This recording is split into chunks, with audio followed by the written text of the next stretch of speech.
কাবলি চানা আর পনিরের এই রেসিপিটা বানানো যতটা সহজ, খেতেও কিন্তু দুর্দান্ত হয় আর অনেক তাড়াতাড়ি হয়েও যায়।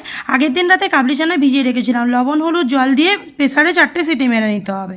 আর এদিকে পনিরটাকেও কিন্তু ছোটো ছোটো করে কেটে নিয়েছি, বড় করে কাটার কোনো দরকার নেই। আর মশলাটাও কিন্তু একবারেই হয়ে যায়। এখানে মশলার মধ্যে নিয়েছি টমেটো, আদা, কাঁচা লঙ্কা, পোস্ত, চালমগজ আর কাজু বাদাম। একটা স্মুথ পেস্ট বানিয়ে নিতে হবে এটা। তারপর কড়াইয়ে তেল গরম করে পনিরগুলোকে ভেজে নিয়েছি লাল লাল করে। তারপর ওই তেলেই গোটা গরম মশলা, তেজপাতা ফোড়ন দিয়ে ওই স্মুথ পেস্টটা দিয়ে ভালো করে নাড়াচাড়া করে নিতে হবে। আর পনিরটা কিন্তু আমি গরম জলে ভিজিয়ে রেখেছিলাম, ওই জলটা কিন্তু পরে রান্নায় কাজে লাগবে। এবার এই পেস্টের মধ্যে হলুদ গুঁড়ো, লঙ্কা গুঁড়ো, জিরে গুঁড়ো, ধনে গুঁড়ো আর লবণ দিয়ে ভালো করে কষিয়ে নিতে হবে যতক্ষণ না তেল ছাড়ছে। মশলা থেকে তেল ছেড়ে এলে এর মধ্যে কাবলি চানা যোগ করে ভালো করে মিশিয়ে জল দিয়ে দিতে হবে। জল ফুটে উঠলে পনির দিয়ে ভালো করে মিশিয়ে নিয়ে এর মধ্যে কাঁচা লঙ্কা আর নামানোর আগে কাসুরি মেথি দিয়ে দিলে এই চানা পনির একদম রেডি। লুচি